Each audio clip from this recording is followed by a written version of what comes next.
बिस्मिल्लाहिर्रहमानिर्रहीम, अस्सलाम वालेकुम, welcome to all of you in 3D chemistry. तो स्टार्ट करते हैं आज का टॉपिक रेट्रोसेंसेस के हवाले से। लास्ट टाइम हमने चैप्टर नंबर 2 स्टार्ट वायरन को एंड किया था, जिसमें हमने स्ट्रेटजीज बेसिक स्ट्रेटजीज डिस्कस की थी। चैप्टर नंबर 2 सारा बेसिक स्ट्रेटजीज है कि डिस्कनेक्शन कैसे होती है, उसके लिए फेवरेबल क्या हो सकते हैं, aromatic nucleophilic substitution, electrophilic substitution reactions, functional group conversion, सारा कुछ बेस कर रहा है chapter number 2 strategies basic strategies की तरफ। और चैप्टर नंबर 3 की बात करें तो द ऑर्डर ऑफ इवेंट्स। अब इसमें हमने ऑर्डर्स चेक करना है। हमने जब डिस्कनेक्शन करनी है कि ऑर्डर्स के तहत करनी है, पहले कौन सा डिस्कनेक्ट होगा, क्यों डिस्कनेक्ट होगा, उसकी क्या रीज़न है, इस टेक्निक्स को लेके हम लेट्रो करेंगे चैप्टर नंबर 3 में द ऑर्डर ऑफ इवेंट्स में। ठीक है, तो इसके लिए क्या क्या स्ट्रैटेजीज हैं चैप्टर नंबर 3 को समझने के लिए आपको बेसिक रिएक्शन जो हैं आपको पता होनी चाहिए।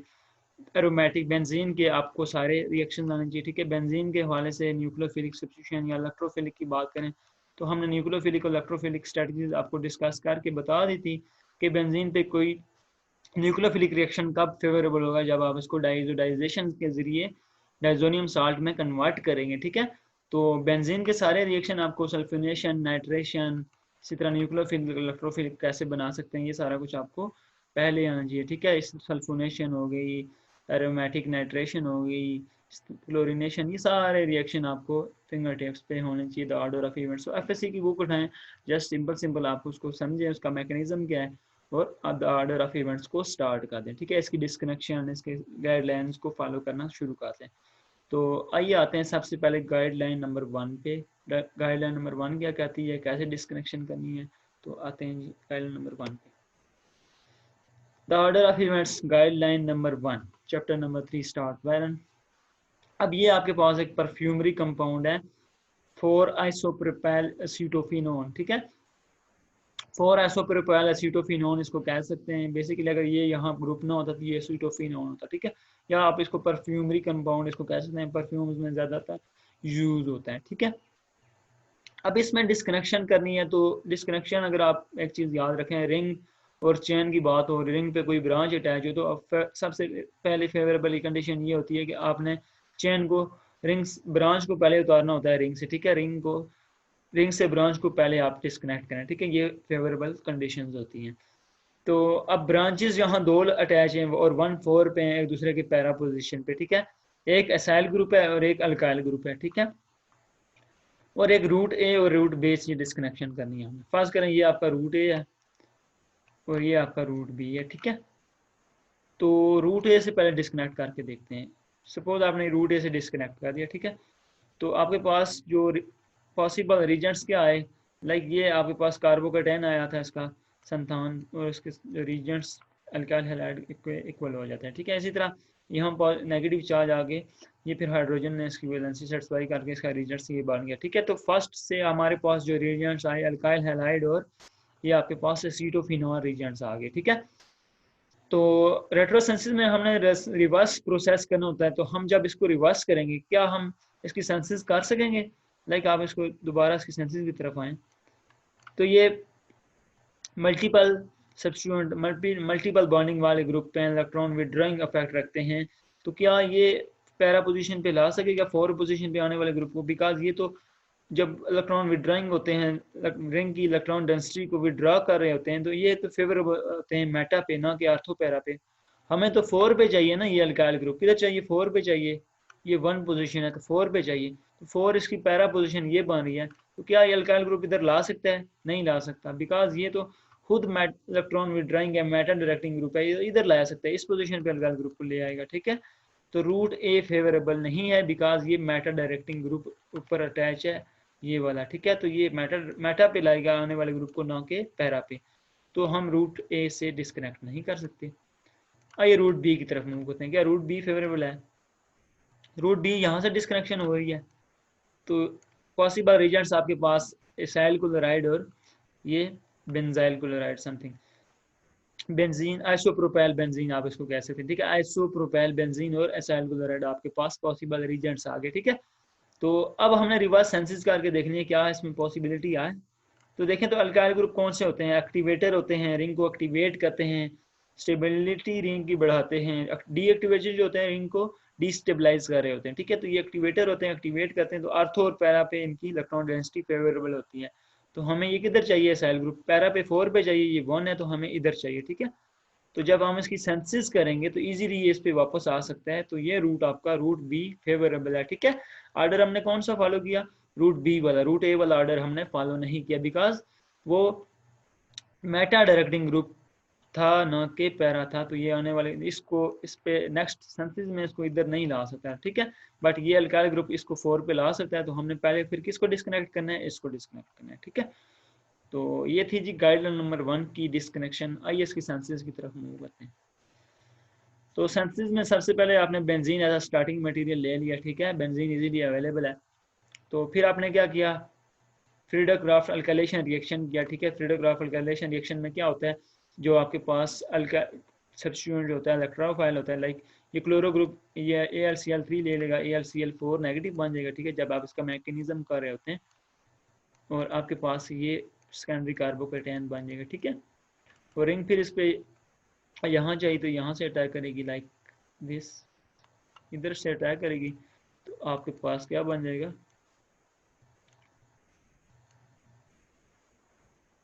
यहाँ पॉजिटिव चार्ज आ जाएगा और इधर आपका ग्रुप आ जाएगा, ठीक है। आप इसको ऐसे लिख सकते हैं। तो फिर फर्दर हम AlCl4 के साथ रिएक्शन करवाएंगे तो हाइड्रोजन इसके साथ आ जाएगा, ये वाला, ठीक है। AlCl4 ये हाइड्रोजन पिक करके ये बॉन्ड वापस शिफ्ट हो जाएगा। तो इसका मैकेनिज्म कुछ इस तरह से होता है, ठीक है। AlCl4 नेगेटिव इसका हाइड्रोजन ले लेगा क्लोरीन से, ये यहाँ से इसका हाइड्रोजन ले लेगा, ठीक है। मैकेनिज्म इसका कुछ इस तरह होता है। आपने FSC में भी किया हुआ है तो आपको समझ होगी, ठीक है, कोई मुश्किल नहीं है आपके लिए। इसी तरह फ्रीडर-क्राफ्ट एसिलेशन रिएक्शन भी एज इट इज होगा। अब क्योंकि ये 1 है तो इसकी 4 पे हमें चाहिए तो इजीली पैरा पे डायरेक्ट कर सकते हैं आने वाले को। तो ये यहाँ से पहले इलेक्ट्रोफाइल जो बनेगा, ये कार्बोनाइल कार्बन में पॉजिटिव चार्ज आ जाएगा, तो ये इससे यहाँ अटैक कर देगा, ठीक है। तो आपके पास इधर डायरेक्ट हो जाएगा, ठीक है। यहाँ आपका C double bond O CH3 group आ गया, ठीक है। तो ये फ्रीडर-क्राफ्ट अल्काइलेशन और फ्रीडर-क्राफ्ट एसिलेशन रिएक्शन से इसकी इजीली सेंसिस हो सकती है, कोई मुश्किल नहीं है। मैकेनिज्म भी आपको आता है, FSC लेवल से आपने पढ़ा हुआ है, तो कोई मुश्किल नहीं है, ठीक है।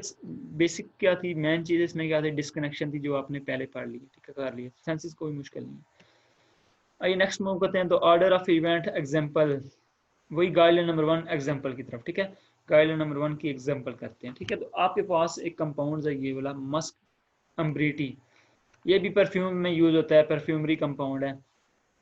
अब इसमें कुछ इलेक्ट्रॉन विड्रॉइंग और कुछ इलेक्ट्रॉन एक्टिवेटिंग ग्रुप अटैच है। तो आपको पता है इलेक्ट्रॉन विड्रॉइंग ग्रुप जो होते हैं वो रिंग को डीएक्टिवेट कर रहे होते हैं, डीस्टेबलाइज कर रहे होते हैं। तो ये आने वाले, क्योंकि ना इनका डायरेक्टिंग इन्फ्लुएंस होता है, अगर एक्टिवेटर लगा हुआ है तो इनको चलती भी नहीं है, क्योंकि हमने एक्टिवेटिंग और डीएक्टिवेटिंग आपको बहुत अच्छे से पढ़ाया है। आप चाहें तो वो लेक्चर्स देखें ताकि आपको पता चले कि एक्टिवेटर और डीएक्टिवेटर में क्या डिफरेंस है, कैसे ये आने वाले ग्रुप को डायरेक्ट करते हैं। तो ये एक्टिवेटर जो होते हैं ये रिंग को एक्टिवेट करते हैं, ना कि डीएक्टिवेटर जो होते हैं डीस्टेबलाइज कर देते हैं रिंग को, ठीक है, रिंग की स्टेबिलिटी को लूज करवा रहे होते हैं। तो हमें सबसे पहले क्या करना है, एक चीज़ ये भी याद रखनी है ऑर्डर ऑफ इवेंट्स में, या वैसे भी जो चीज़ सबसे पहले डिस्कनेक्ट होती है वो सबसे एंड पे अटैच होती है, ठीक है।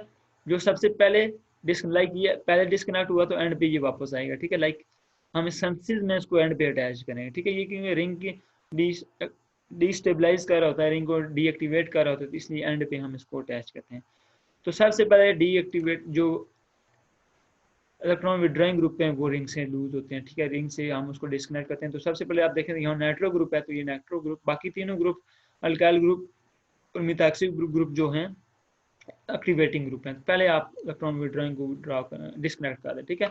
तो नाइट्रो ग्रुप पहले चला गया CN नाइट्रेशन से, ठीक है। CN नाइट्रेशन आपने रेट्रोसेंसिस एरो पे लिख दिया, ठीक है।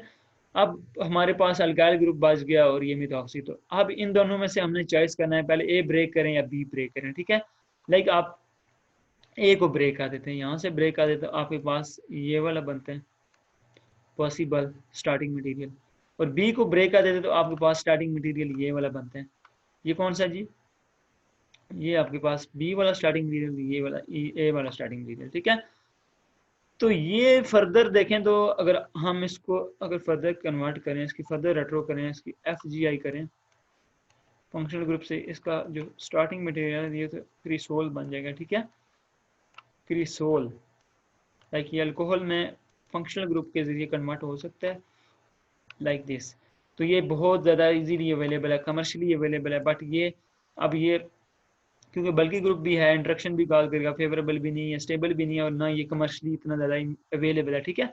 तो ये आपके पास क्रिसोल बन रहा है, ठीक है, 1 2 3 मेटा क्रिसोल आपके पास बन रहा है, ठीक है, मेटा क्रिसोल, एथो क्रिसोल और पैरा क्रिसोल आपके पास कमर्शियली अवेलेबल होते हैं, ठीक है।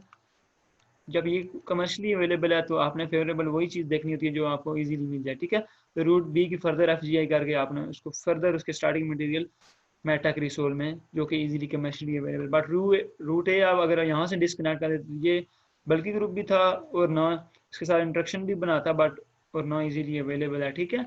तो आपने कमर्शियली अवेलेबल होते हैं, कमर्शियल भी देखना होता है कि जो चीज़ आपको इंडस्ट्रीज में लैब में इजीली अवेलेबल है, आप इजीली उसका रिएक्शन कर सकते हो, ये चीज़ भी देखनी होती है, ठीक है, और स्टेबिलिटी भी आपने देखनी होती है। तो ये थी जी एग्जांपल, उसकी सेंसेस देखते हैं। तो सेंसेस में आप देखें तो आप ये मेटा की रिसोल है, मेटा की रिसोल से आपने क्या किया, आपने इसको इसमें कन्वर्ट करना है, ठीक है, एनिसोल में।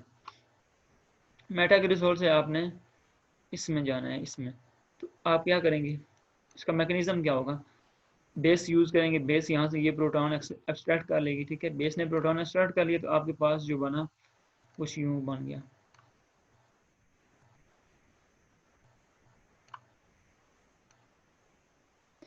तो आपके पास ऑक्सीजन नेगेटिव आ गया, ठीक है, ऐसे,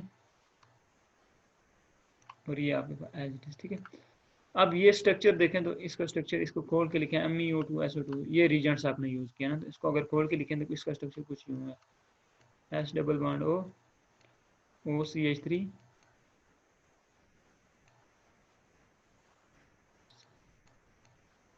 डाइमिथाइल सल्फेट, ठीक है। इसका स्ट्रक्चर कुछ यूँ है, OCH3 एंड OCH3।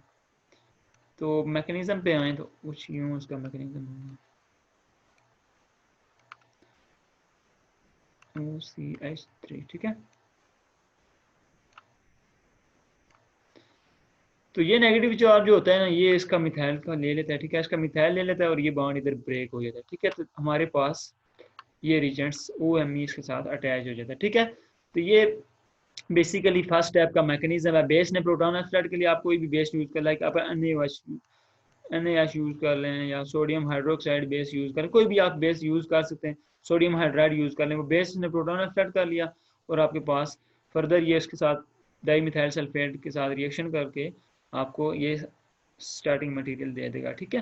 फर्दर आप इसने अब इसके बाद कुछ मुश्किल, अब इसके बाद आपने क्या किया, फ्रीडरक्राफ्ट अल्काइलेशन रिएक्शन किया। तो अब इसमें देखें तो ये OMe ग्रुप है, लोन पेयर भी है ऑक्सीजन के पास, और ये आपके पास मिथाइल ग्रुप है, ये जस्ट मिथाइल CH3 ग्रुप है और ये मिथॉक्सी ग्रुप है, इस पे लोन पेयर भी हैं, ठीक है।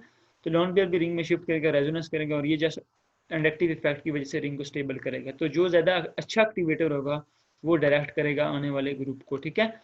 तो हमें आने वाले ग्रुप किधर चाहिए, लाइक इस पोजीशन पे चाहिए, तो ये इसकी आर्थो पोजीशन है, तो इसकी ये पैरा पोजीशन है, तो ये अपनी आर्थो पोजीशन पे इसको डायरेक्ट कर देगा आने वाले ग्रुप को, ठीक है, इधर। फ्रीडरक्राफ्ट अल्काइलेशन रिएक्शन से, फ्रीडरक्राफ्ट अल्काइलेशन रिएक्शन का मैकेनिज्म आपको अच्छे से आना चाहिए, ठीक है। तो ये इधर आने वाला ग्रुप इधर आ गया।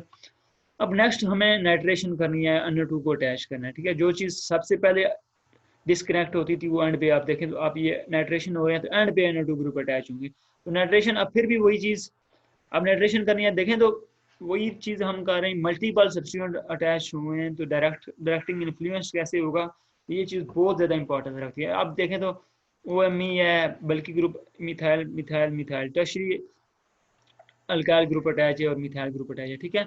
इसके साथ जस्ट मिथाइल है, इसके साथ मिथाइल, तो 3 मिथाइल ग्रुप अटैच है, ठीक है, लाइक दिस। और ये रेजोनेंस की वजह से रिंग को स्टेबल कर रहा है, ये इंडक्टिव इफेक्ट की वजह से, और ये भी इंडक्टिव इफेक्ट भी। तो सबसे अच्छा एक्टिवेटर जो देखें तो ये है। अब इसकी चलेगी आने वाले ग्रुप, इसकी मर्जी से आएगा। तो हमें चाहिए किधर, हमें इस पोजीशन पे चाहिए नाइट्रो ग्रुप और इस पोजीशन पे चाहिए, ठीक है। तो इसकी ये आर्थो पोजीशन है और ये इसकी पैरा पोजीशन है।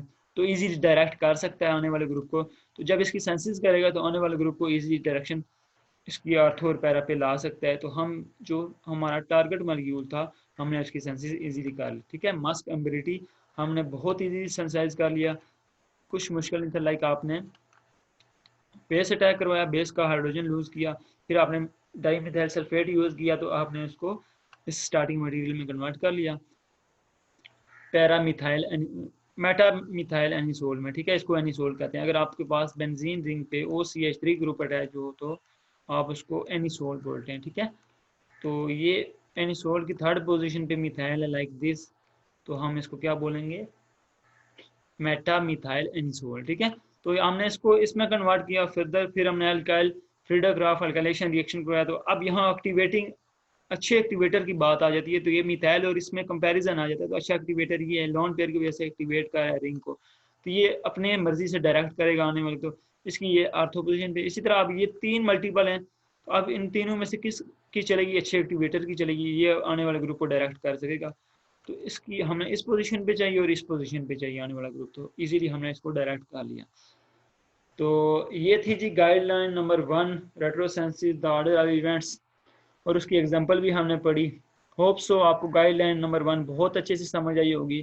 तो इंशाल्लाह जो पॉइंट्स इस गाइडलाइन नंबर 1 में यूज़ हुए हैं, एक तो एक्टिवेटिंग और डीएक्टिवेटिंग आपको पता होना चाहिए। तो उसके लिए मैंने वीडियो लेक्चर आपको पहले ही अपलोड कर दिया, एक्टिवेटिंग और डीएक्टिवेटिंग। और दूसरा जो आपका बेंजीन के रिएक्शन जो हैं, Friedel Crafts alkylation reaction, Friedel Crafts nitration, Friedel Crafts acylation और Friedel Crafts alkylation reaction, sulfonation benzene, benzene की नाइट्रेशन, बेंजीन की क्लोरीनेशन, जितने भी 5-7 रिएक्शन है क्लोरोसल्फोनेशन और बेंजीन, तो ये 5-7 रिएक्शन आपने FSC की बुक उठानी है तो उसमें सब हैं, तो आपने ये करने हैं। ठीक है, ताकि आपको ये डिस्कनेक्शन मैकेनिज्म में मसला ना हो। ठीक है, हम जो बात कर रहे हैं वो आपको बहुत अच्छे से मैकेनिज्म के साथ समझ आए। ओके, आज के लिए इतना ही है। इंशाल्लाह नेक्स्ट लेक्चर में आपको गाइडलाइन नंबर फर्दर 2 से प्रोसीड करवाएंगे। तो अपना ख्याल रखिएगा, चैनल को लाइक करें, सब्सक्राइब करें, तो बेल आइकन को प्रेस करें ताकि नेक्स्ट वीडियोस की अपडेट मिलती रहें। ओके, अल्लाह हाफिज़।